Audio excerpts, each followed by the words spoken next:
Спасибо за приглашение, Чолпон, Владимир Теслер, Алкермин Рахман.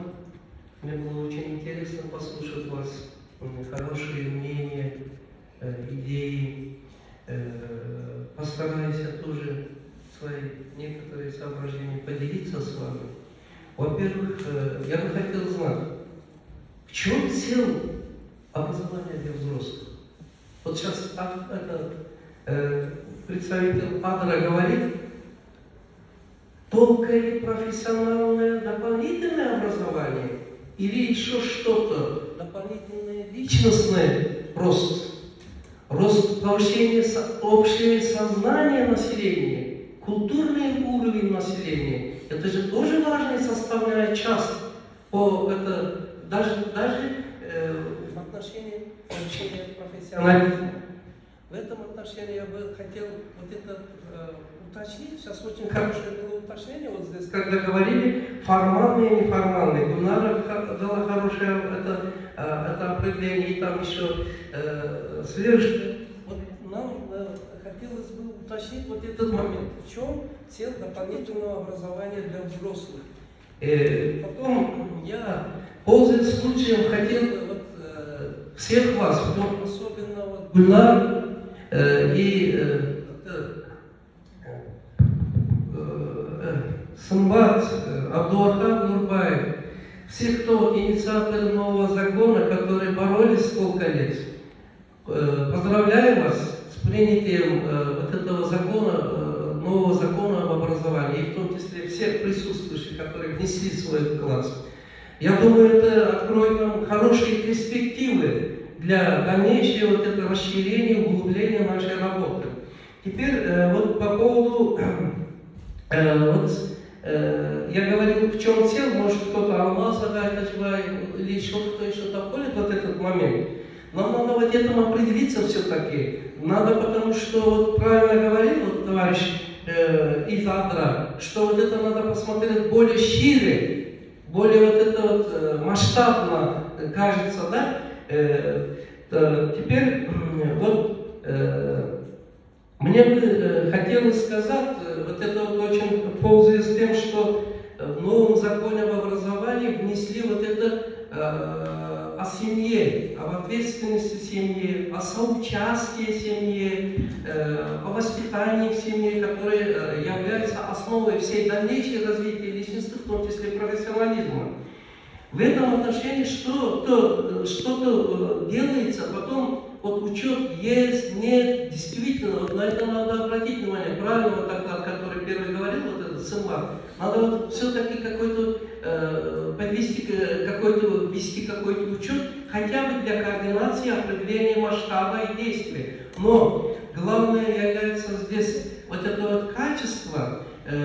Теперь что-то делается у нас ведь, но вот это учитывается или нет. Например, вот сейчас я вам несколько моментов вам расскажу. Уже 25 лет мы обучаем через материнскую школу матерей. Это же тоже образование для взрослых. Это же тоже дополнительное образование. Причем очень решающий. Другой момент. У нас, как вот сейчас, все посмотрите, какие выражения наши блогеры пишут, что там обсуждают, какие мнения. Это пугает, какое наше это сознание, культура нашей молодежи. Поэтому второе направление нашей работы было вот уже, ведется самовоспитание, обучать к самовоспитанию, самосовершенствованию. Вот это тоже момент. Другой, вот очень важный момент, школа будущих матерей и отцов. Это начиная уже с старших классов и начальных курсов вузов, школы будущих матерей. Другой момент еще. Школа будущих лидеров, вот это тоже нам надо на это обратить внимание.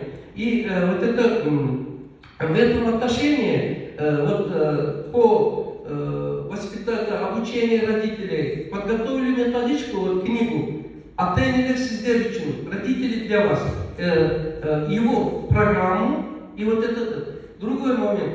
Сейчас по самовоспитанию личностного роста, özünü и личностный рост. Вот это. Теперь главное вот лидерские качества. Наши руководители, оказывается, тоже надо обучать. Руководители всех рангов, начиная с детского сада, директора школы и так далее, акимиат, губернатор. Поэтому подготовили вот это еще. Джекеталат в помощь руководителя. 70 секретов лидерского качества. А все же зависит, ваше давление, все же зависит от лидерства. И последний тут еще, на что надо обратить внимание, сейчас 90% директоров школ поменяли. Качество заставляет задуматься, поэтому вот эта школа для молодых директоров, школа для молодых учителей, это же тоже образование для взрослых. Я бы хотел ваше внимание обратить на это. И потом, во всех этих наших дополнительных, непрерывных образованиях есть общий знаменатель, как в математике. Это общий знаменатель, как вот это Сымбат говорила, умение учиться, чтобы непрерывно продолжать учение до конца жизни. Поэтому внедрили вот этот предмет, это экспериментально, сейчас обучают в 7 областях. Это и материнская школа, и вот это акыл эмгегинин маданияты, культура интеллектуального труда. Иначе говоря, учись учиться. Мы сейчас обучением занимаемся, а хотят ли, умеют ли, и вообще каково качество наших вот этих курсов обучения. Я хотел на это обратить внимание. Спасибо. Спасибо большое, Габрун Макбулович, за такой очень содержательный